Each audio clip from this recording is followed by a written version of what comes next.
So this is E3D's new Rapid Change Revo ecosystem. There are 3 different products that all use the new Revo heater cores and Revo nozzle brakes. And yeah, we're gonna take a look at them today. I have not used these yet, so a full review with like full tests and full performance metrics is gonna come at some point later. Today I just wanna give you an overview of like what's changed versus the good old V6, how this fits in, what it does differently. Yeah, so let's just go ahead and dive in and get these out of the box. So E3D's Revo launch has been a bit chaotic. There's been rescheduling back and forth, and I've kept a slot open for a full review video for the longest time, but it kept getting delayed, and I was like, okay, I can't keep putting other topics off for this anymore. So my current plan is to have some sort of a review out in early 2022, but I can't like not do anything on E3D Revo. So yeah, this is what we've got for now. So the Revo ecosystem is actually 3 distinct products that all use the same Revo heater core and nozzles. So first of all, you've got Revo 6, and this is basically the closest thing to a straight-on upgrade and more or less replacement of the good old V6. Yeah, please excuse this one. This one's been heavily used. It's got the exact same length. It's got the same mounting geometry. It's got a very similar heat break. It's now got a black oxide or anodized coating. And it is basically designed to be a drop-in replacement for the old V6. So it comes with the same connectors. You can just plug in the thermistor, heater, and your fan into your existing setup. And theoretically, you shouldn't even need to do any PID tuning or offset calibrations and that sort of thing. This should be a straight-up drop-in replacement. Then the other one that kind of makes sense is the Revo Hemera. So it's basically a slightly modified Hemera. It's mostly identical to the old one, and you can actually swap a Revo nozzle and heater core into an old Hemera. I'm going to show you that in a second. And this one comes specifically with the Revo heater core and the Revo nozzles. And then the one that I actually find the most interesting is the E3D Revo Micro. So this is a fully featured E3D Revo hot end, but it comes in at a much smaller size and at a much lower weight than the full Revo 6 or even the classic V6 hot ends. This is now the completely final retail finished hardware, exactly as you maybe will be receiving if you order one. Affiliate links in the description if you're interested. So there have been some beta reviews out on YouTube. Those were unfinished hardware, and the entire launch, like I said, was a bit chaotic. But yeah, we have these now. And before I forget it, of course, E3D sent me this hardware. They didn't charge me anything for it. But there's also, as always, no requirement for me to cover these in any way. No money changed hands. E3D doesn't get to see any of the videos I produce. The full thing as usual. And of course, I don't do beta reviews because I think it's a waste of time. So I specifically waited until they had a finished version of these until they would send me anything. So of course, the most fundamental design change of E3D's Revo ecosystem over the old V6 is that you can now just take the nozzle and unscrew it while everything is cold, while everything is assembled, and you can extract it without burning your fingers in one piece. And of course, as you can see, this isn't just the nozzle, this is the full heat break as well. So if you take a look at what Hemera used to look like, this right here is the old Hemera heat break, and the standard V6 one is quite similar, and it is one piece of machined stainless steel.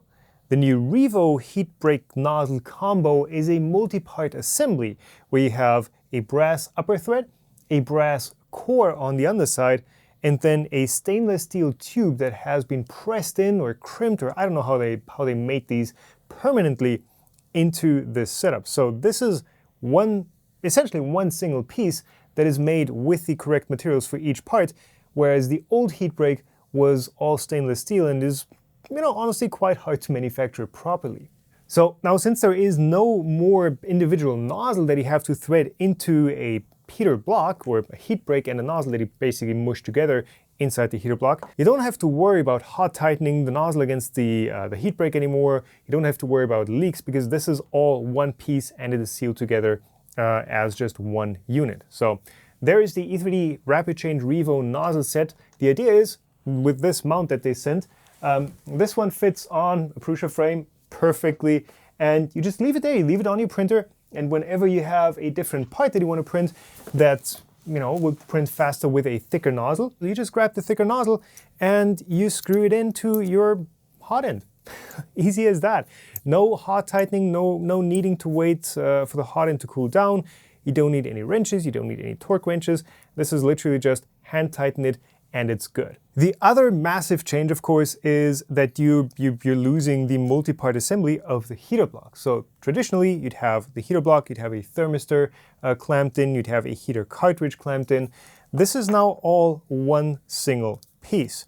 So you still get a silicone sock on the outside. The silicone sock on the nozzle, I think, is mostly there to give you a surface to grip, and of course it does keep debris off a bit as well. But yeah, this is the heater right here. So we've got, I believe this is a copper slug on the inside, and then you have a ceramic heater element bonded permanently to the outside of that, and a thermistor already embedded between the heater and the copper cartridge. This is still using the same Semitech thermistor on the inside, or at least one that has the exact same characteristics. So you can just swap this with a V6 and you don't have to do any firmware changes, any PID tweaks theoretically. It does heat up a lot faster. At least the thermistor is reading the correct temperature a lot faster. And over time, over the next couple of weeks, I'll be testing whether that means it is literally just reading a higher temperature or if it is actually faster to be ready to print. It's the same thing as with the soldering station that I tested in the last video, where some would display the correct temperature, but weren't actually able to melt solder in that case yet. And in this case, of course, it is filament. So with the heater core, you can see it is held in place, so it doesn't drop down when you remove the nozzle. That is because there is a small spring clamped in between the heater core and the heatsink. So this is being held in place. You can pull this off, but it is quite finicky to get it back on. So I'm going to leave it on. And then basically the nozzle just slides right through. It goes into the heatsink and it threads in right there. So the one on Hemera is a bit easier to get back on, so I'm going to show you this one in a bit more detail. And yes, new Revo Hemera, old heatbreak, that still works, and vice versa. So if you have a Revo heater core and nozzle, you can use it on your old Hemera just as well. It's the exact same thread and mating shape. So if you pull off this sleeve on the back here, you can see one more thing that they have massively improved. So part of this whole assembly is a rather large sheet metal strain relief that is, assembled into the heater core up here. So you can tug on these wires, you can pull on them, and the first thing that's going to break is the wire itself. You're not going to rip the wires off of the ceramic heater, and you're also not going to rip the thermistor out of the assembly. So this is an extremely solid overall assembly. Typically, when you've got dissimilar materials assembled, like this ceramic heater and the copper slug on the inside, that would be something that is rather tricky to pull off, because you've got dissimilar rates of thermal expansion. So as the copper heats, it expands. As the ceramic heats, it probably doesn't expand quite as much. So that causes either stresses where the copper would try to explode off the ceramic, or vice versa, you would lose the bond between the ceramic and the copper and you'd get an air gap over time. E3D tell me they've solved that. They've developed a solution for that, and that is something that time will have to tell. The huge surface area between the ceramic heater and the copper slug does allow it to transfer a lot of heat into the copper slug, and that does allow it to heat faster. I don't know how much of a benefit that is in real world use, because you are always waiting for a heated bed and not the hot end. But if it works well enough, it might open up some new possibilities for dynamic temperature management, like printing different parts of a print at different temperatures.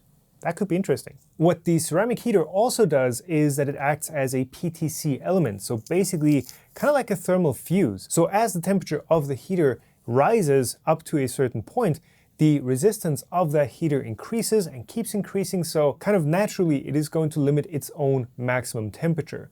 Meltdown events like Repcord saw recently should not be an issue anymore with this rapid change Revo heater system. On the other hand, it does mean that there is sort of a natural temperature limit that this heater will be able to sustain. So super high temperature materials might be an issue with this one. Maybe in the future they're going to have a high temp version of this, but right now there is an upper limit for the temperature that this thing can safely or even reliably reach. So E3D, of course, are working on making these hot ends better.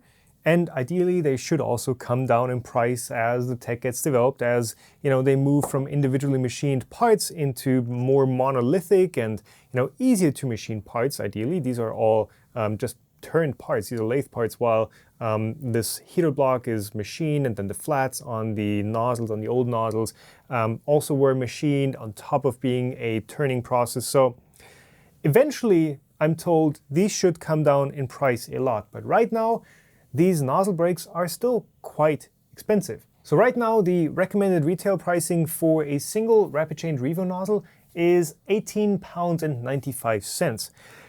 In comparison, I don't have a brass nozzle here, but an old V6 nozzle costs £4.20 or £5.08, including VAT. So you've basically got 4 times the price for a single nozzle versus the old V6 prices. That is rough. Honestly, that is very rough. If the idea is that you buy a set of nozzles once, you keep them with your printer, you just swap them as needed, and you don't wear through them, or you don't bend the heat brake, which is now part of the nozzle brake, that shouldn't be much of an issue. I don't remember the last time that I've actually destroyed a nozzle to a point where it's just not usable anymore. But if you're someone who has dusty filament and clogs a nozzle that way quite often, or bends the heat brake because you're doing experimental stuff on your 3D printer, that might get expensive quite quickly. They do sell a nozzle 3-pack with all these sizes that are not 0.4, so I believe they have a 0.25, they have the 0.4 as standard, 0.6 and 0.8, and those 3 extra nozzles sell for $49.90 as a pack, so you get a bit of a discount if you buy all 3 at the same time. But then, interestingly, for the prices for the full hot ends too, the Revo 6 and the Revo Micro cost exactly the same. They are also more expensive than the old V6. I'm missing the fan trap, but you get the idea. These are $69.90 for a set with, of course, the heatsink, the heater cartridge, the nozzle. Same for the Micro. Whereas the old V6 cost £44 or £52.80 for basically the same functionality. So Revo 6 is at least 40% more expensive than the old V6. The Revo Hemera is going to be £128.50 versus £90 or £108 with VAT for the old Hemera, which does of course include a full V6 block. So of course, for the higher price, you do get that feature of being able to quick swap nozzles. But you also get basically a straight up upgrade for everything else about the hot end.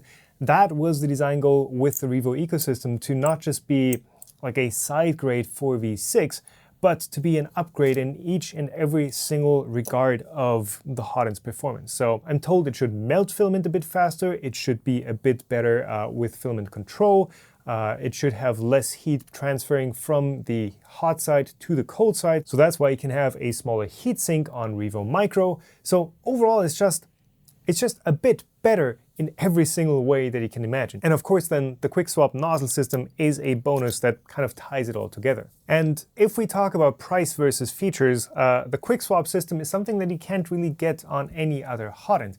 Maybe on a Slice Engineering Mosquito, that's the other hot end that is stable enough mechanically, where you can just take a wrench and don't have to worry about counter torquing the block and all that, so that you don't break the heat brake. That is significantly more expensive than even the Revo with all the nozzles already included.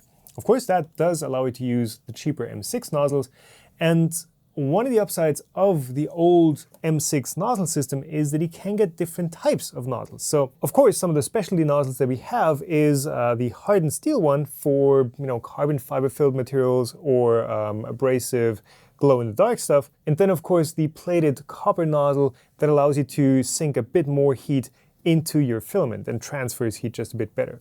Whereas on Revo, you have the brass nozzle, that's all you get. There is no third-party nozzles yet. There are no first-party nozzles with a different tip material yet from E3D.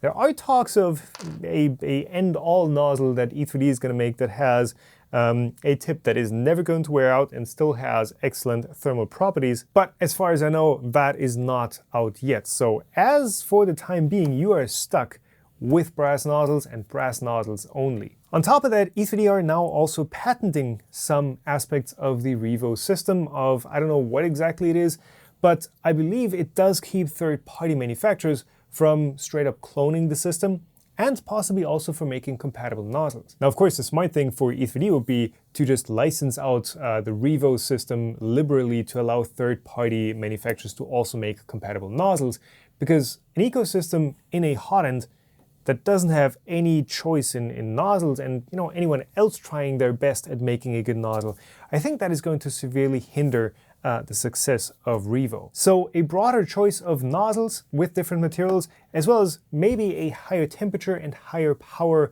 heater element that goes onto Revo, that is something that I think definitely will need to happen for Revo to become a successful ecosystem and to become a true successor of V6. So for the time being, both will remain available. So you can still buy the old V6 style Chimera, you can buy the new one of course, you can buy the regular V6, you can buy the Revo 6, you still have full choice. So if you want something that's proven and is more of a basic solution, you can still very much get the V6 ecosystem and all the parts for that. Of course, with old V6, you do not get the quick swap nozzle system, and it's going to be interesting for me how much I end up using that, how much I will actually go in and decide for each and every print which nozzle I want to use. My position for a while has been that a 0.6mm nozzle is actually the better choice for most people over a 0.4mm one. It prints faster, it can make for stronger prints even, and overall it's just a nozzle that doesn't have significant downsides. But it is kind of like with the entire electric vehicle EV discussion, where it's like, oh, but I need one that has 500 miles of range.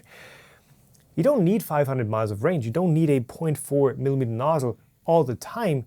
You might need it eventually, but most people just go, okay, but that's limiting me. That is taking away something that I was able to do before.